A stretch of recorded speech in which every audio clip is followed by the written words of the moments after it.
Hello students of class 10, welcome back once again to your biology class after a long time. Hope you are well done with your midterm examination. So let us now concentrate on our pre-boards. So our first chapter for the pre-boards is how do organisms reproduce.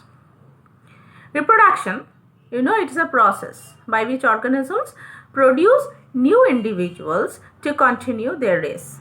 Human beings give birth directly to human babies. Cats produce kittens. And the process of reproduction ensures continuity of the life on the earth.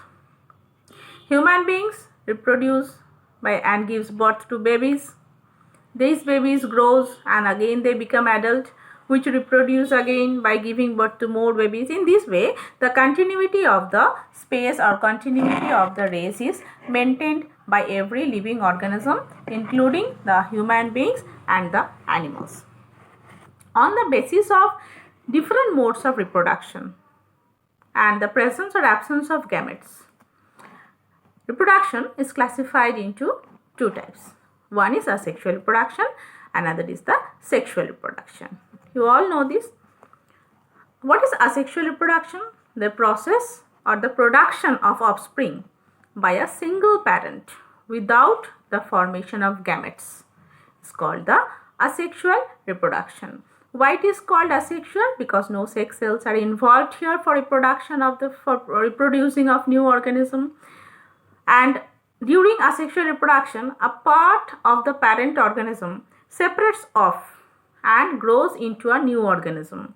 Therefore, we can say that during asexual reproduction, only one parent is involved in producing a new organism. That's why unisexual organisms reproduce by means of asexual mode of reproduction, and it is a very primitive type of reproduction. This is involving only mitotic cell division. This type of reproduction is also known as somatogenic reproduction. Asexual reproduction produces offsprings which are identical in all aspects, and such individuals are known as clones. Okay, asexual reproduction, it can be seen in different types of protozoans, sponges, coelenterate, different types of worms, and it is not found in higher vertebrates. Right? Higher vertebrates reproduce by means of sexual reproduction. Now, what are the modes of asexual reproduction? Number 1, fission. Number 2, budding. Number 3, regeneration. Number 4, spore formation. Number 5, fragmentation. Number 6, vegetative propagation. Now, we will discuss in details about each mode of asexual reproduction separately. First, we will discuss about fission. What is fission? You know what is fission? Many unicellular organisms like the protozoans and the bacteria, they split or they break off into identical halves during the process of cell division and they form new organisms. This process is known as fission. Whether the parent organism will split into two or more than two organisms, fission can be divided into binary fission or multiple fission. Bi means two. So, in the process of binary fission, the organism will divide into two equal sized individuals and the nucleus will divide by the process of mitosis into two halves. Okay, and after that the cytoplasm will divide. So, they will result in karyokinesis and the division of the cell cytoplasm is known as cytokinesis. Clear? And the fission may be transverse plane as in case of amoeba paramecium or in longitudinal plane. You can give an example of euglena. In binary fission, what happens? The two daughters will individually or the two daughter individuals will carry all the cytoplasmic organelles of the parent cell. Clear? In multiple fission, the fission is the simultaneous division of the parent body into many daughter individuals. You can give an example of amoeba or plasmodium. So here what happens? Multiple fission. In multiple fission, multiple word means many. So here the nucleus of the organism will divide repeatedly. Okay, it will continue repeated division and they will form a number of equal sized daughter cells. and each daughter nucleus will break away together with a small portion of the cytoplasm. This splitting process is known as schizogony. Schizogony. And a cell that does this process of schizogony is known as schizont. Schizont. schizont. Schizont. You have to draw the diagram, or you have to practice the diagram of reproduction by the process of multiple fission. Now we come to the process of budding. Budding is seen in sponges, Leucosolanea, Cycon, etc. and in different types of coelenteroids also like Hydra. In budding, what happens? The body wall gives off an outgrowth in the form of a bud, and it grows in size, and an osculum or mouth develops at its free end. Fully grown bud will either remain attached with the parent or will get detached from the parent and become a self-supporting individual later on. In case of Hydra, what happens? The undifferentiated epidermal cells of the body wall repeatedly divides and it forms a bulge or outgrowth.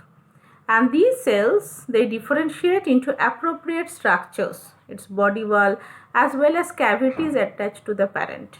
And the bud increases in size and develops the mouth, and it is surrounded by the tentacles at its free end. If you have a book, you can see the picture of the Hydra. When the bud grows fully, what happens?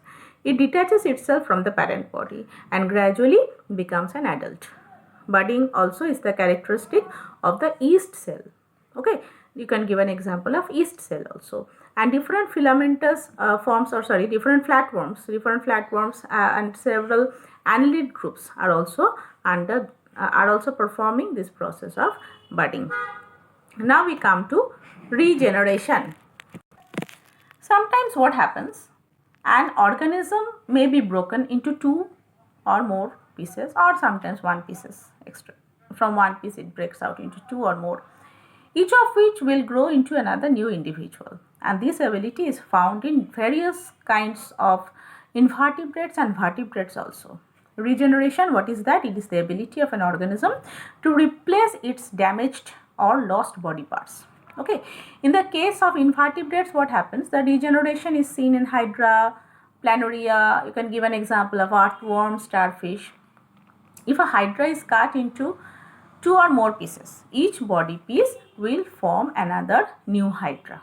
Okay, so this regeneration process, this is a great generative power of totipotency. What is totipotency? The ability to produce all types of cells. That is known as totipotency. Planaria also, you can give an example. It has also a great regenerative power. If this animal, if the planaria is cut in or divided into various parts, each part will be differentiated into different types of cells and ultimately regenerate and form a complete organism. If the anterior part of the planaria is cut longitudinally into two or more parts, each part will develop into a new head, and ultimately a complete organism can be grown from any cut portion of the planaria. Similarly, if an earthworm is cut into two pieces, the anterior end will regenerate and new posterior end will be formed. Okay, and vice versa. Sea stars or starfish, we can say the brittle stars, we can say the sea lilies, they also have this power of regeneration. Okay, and another term is there when the lost part of the body is repaired by the addition of that part to the body. This is known as epimorphic regeneration. Epimorphic regeneration. Another is the spore formation. This is also another asexual method of reproduction. It can be seen in bacteria and fungi. The spores of the unicellular bodies formed by the cell division in a parent organism. After detaching from the parent, if the conditions are suitable, they germinate directly or indirectly into new individual. So the spores, what happens during unfavorable conditions? They form spores, and when favorable condition comes, they burst open. During this process of spore formation, they are multiplying. inside themselves. Okay, and after bursting of the spore, spores are usually numerous in number, and these are found in fungi. After bursting, these all are coming out, and then they are forming another new individual. Okay, now we come to the process of fragmentation. Fragmentation is a common method of multiplication. It is found in green filamentous algae, we can say, and reproduction by this method can occur in simple multicellular organisms. They have relatively simple body organization like Spirogyra. What they do? They reproduce by the process of fragmentation. Yes or no?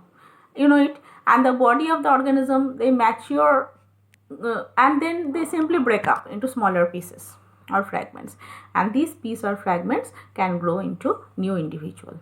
Okay, this is known as fragmentation. Another is the vegetative propagation. Vegetative propagation is very common. It's also another asexual method of reproduction. It occurs only in plants when the part of the plant gets detached intentionally or unintentionally and develop into new self-supporting plant. Then this vegetative propagation method can be said to be exhibited. Okay, it can be natural vegetative propagation or it can be artificially vegetative propagation. Natural vegetative propagation means various plant parts like the stem and the roots, they are modified into vegetative propagating units. Stem of certain plants are modified into bulbs like in onion. Modified shoots have short stems and apical and auxiliary bud, which is known as runners.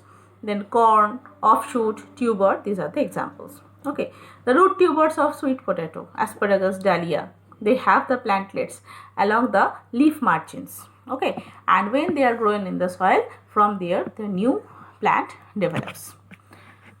Right, and the onion is when it is shed to the soil from the mother plant, this onion can grow into new plant. Next, we come to the artificial vegetative propagation, which most of you know and very acquainted with. Most of you have done it in your home also. How? If I say, you will be able to understand. The cutting, grafting and layering of the plants. The cutting means if cutting of any stem, root or leaf you are taking of any certain plant, these are grown under the soil. You are cutting the stem of a plant and growing it under the soil. You are cutting the stem of a hibiscus or China rose and you are putting it in the soil. What will happen? It will grow into a new plant. The rose stem, it grows into a new plant. The stem cutting of sugarcane, grapes, bougainvillea, when they are grown into the soil, they again grow into new plants. This process is known as cutting, simply cutting and putting it in the soil and growing a new plant. First method of artificial vegetative propagation. Next is grafting. Grafting means by joining the parts of two different plants, a new variety of the plants can be made. You can practice it in your home. Most of you have the China rose or hibiscus plant in your home, which is very common plant. So what do? You take two different types of hibiscus, one plant and one portion of any cut stem. You can collect from anywhere, or if you have it in your home, you can make a V cut mark on the main plant and you are inserting that newly brought stem into that or branch into that V-shaped cutting, and then you are tying together. I am telling you the entire process. If you have done like that way, and the stem will be joining up with the xylem and the phloem portions with the entire plant, and then what will happen? After joining, it will form another new stem, branches and flowering twigs, and the flowers which will be having will be a hybrid or will be a mixture of both the plant types. Okay, the stem of the rooted plant is called the stalk, and these stalk should be disease free, disease resistant, and it should be efficient in absorption of water and the dissolved minerals, otherwise it will not grow. If the main stalk or if the main plant is weak, then no fruitfulness will be taking place. And stem cutting from a superior quality plant which you are bringing it from outside, that is known as scion. Okay, both the stalk and the scion stems are cut obliquely and then they are placed over the other so that the cambium of both will touch each other. Okay, then they are held up together by the rubbing, tubing or by the any type of tape type of structures, and the cambium will be fusing after a few days. Okay, so then the new portion of the plant will be growing up from there, and if it is a flowering plant, new type of flower which will be a combination of both the flowers will be taking place. Next process is the mound layering or layering we first come to. In layering, what happens? The roots are induced on the stem of the rooted plant, and when the roots are developing, that part of the stem is detached from the parent plant and they are growing in the soil separately. And layering are of two types. First is the mound layering. What is mound layering? When the lower branch of the rooted plant is bent and it is buried into the moist soil. What will happen? The tip of the branch, it should remain above the ground. In a few days, it will be seen that the buried part of the branch will develop roots, and then it will be cut off from the parent plant, and that method will be used in propagation of different types of grapevine, strawberry, raspberry, jasmine. In this way of mound layering is used up. So this cut portion of the plant, when it will develop roots from the parent plant, it will be cut off and both will be formed as separate plants. Okay, so in this way two plants can be grown from one plant. Another is the air layering. This is the second method. In this method, what happens? It is used in plants like crotons, where branches cannot be bent and buried, and the stem is girdled. That is, girdled means a ring of the bark is removed, and then it is covered with moist moss or cotton and enclosed in a polythene bag. After a few days, what happens? The roots emerge from the region and the branch is cut off from the parent plant, and again it now can be planted in the soil as a new plant. Okay, now what are the advantages of artificial propagation? It is very advantageous. The new plants produced by this process, these are the exact replicas of the parent plant, right? And the fruit trees produced from the cutting or the grafting, they start growing rapidly. It's not time consuming, it can grow very fast. It can bear fruits earlier than the plants which will be produced from the seeds. It will take a lot of time, but in artificial vegetative propagation, less time is required. The plants grown by the vegetative propagation, they usually need less attention in the early years of growth. When you are planting a seedling or when you are sowing a seed, you have to take a proper care of those. But by this process of artificial vegetative propagation, no such extra care of the plants is required. Okay, till this much today. We will continue the remaining portion in our next class. Thank you.